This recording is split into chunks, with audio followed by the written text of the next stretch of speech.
On that day, President Donald Trump will decide whether or not to recertify a waiver on sanctions against the Iranian regime, a legal measure that represents the American commitment to President Barack Obama's Iran deal. If the president opts not to recertify it, Congress has the power to reenact crippling economic sanctions against both Iran and its international business partners, reapplying the type of pressure that might actually stop Iran from going nuclear, the pivotal end goal the current deal fails to provide. If, however, Trump blesses the deal, Iran will march ever closer toward the soon-to-be inevitable prospect of nuclear power. This day will be as critical to the safety of the Jewish people and Israel as the day Barack Obama signed the original catastrophic agreement. Not that you'd know it. In the Jewish community, especially, barely a word has been uttered by leaders and activists alike. Even those who worked tirelessly to stop the deal back in 2015 have gone suddenly mum. To give an important example, back then, the American Israel Public Affairs Committee (IPAC) heroically spent tens of millions of dollars and organized massive fly-ins of supporters to stampede the halls of Congress, all in an effort to stop President Obama from agreeing the deal. Though they now have the administration on their side, IPAC announced just days ago that it would not advise the president to decertify the deal. That's quite a change. Perhaps they, like so many others, have been seduced by the chorus of media commentators begging Trump not to scrap the deal, one that has been as loud as it has been constant. The arguments offered by these advocates generally boil down to the same 2 points. Firstly, if we abandon the deal, they say, our international reputation will suffer as we show we can't be trusted. Second, even if we do opt out, our allies may not follow. In other words, we've lost our leverage. Fortunately for us, these arguments aren't worth the web space they're beamed on. Let's start with the primary point raised by deal's supporters. If America pulls out of a deal it signed onto, our international standing will take a debilitating hit. After all, who will ever want to sign an agreement with a partner that has a history of pulling out? Usually, such an argument would hold. Here, it doesn't. Firstly, the dangers of a nuclear Iran more than justify the deal's revocation by a new administration. That is especially true considering the fact that, as a democracy, administration and policy changes are to be expected from the United States. It might not be something a dictatorship like Iran can understand, but something that we as Americans certainly should. It was Senator Tom Cotton who famously wrote to Ayatollah Khamenei to warn that given that President Obama chose not to ratify the deal through Congress, it could be revoked by a different president with the stroke of a pen. Much more critical is the fact that Iran isn't keeping the deal. In September, Israeli intelligence learned that international IAEA inspectors were denied entry into a critical Iranian military installation at Parchin.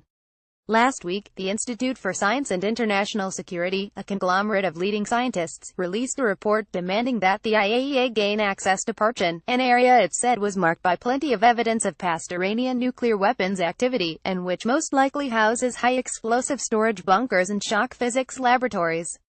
Though the deal stipulates that Iran must allow inspectors access to all sites of suspected nuclear development, an official from Iran's Nuclear Implementation Committee announced quite bluntly last week that Americans will not be allowed to inspect the military bases. So much for Iran's cooperation. Moreover, those heralding the reputation risks ignore the far more delegitimizing effects that would accompany a continued American commitment to the deal.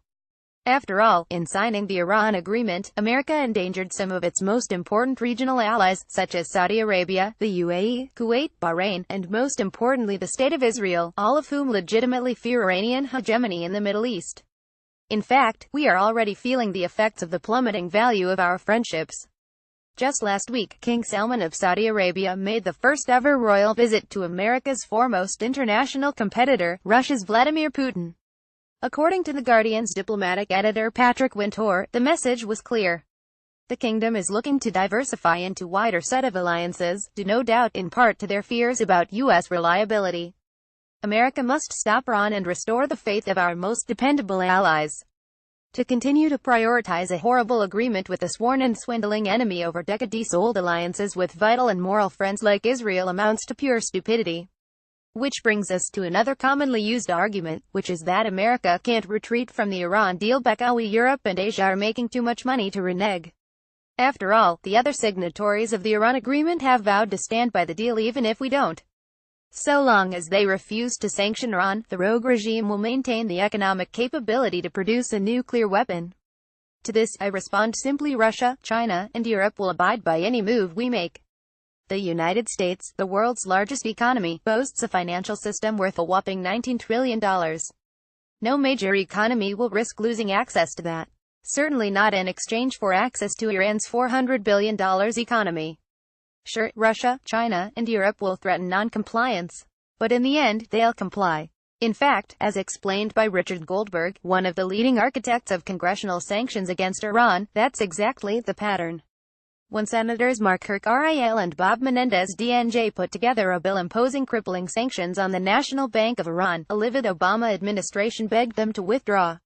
European allies, they warned, had sworn not to comply. In the end, they did. The same occurred months later when Europeans refused to cut Iran out of the global SWIFT financial network. Legislation was drafted to cut SWIFT out of U.S. markets, and the Europeans gave in. Precisely the same story played out through the passage of the Iran Threat Reduction Act and the Iran Freedom and Counter-Proliferation Act.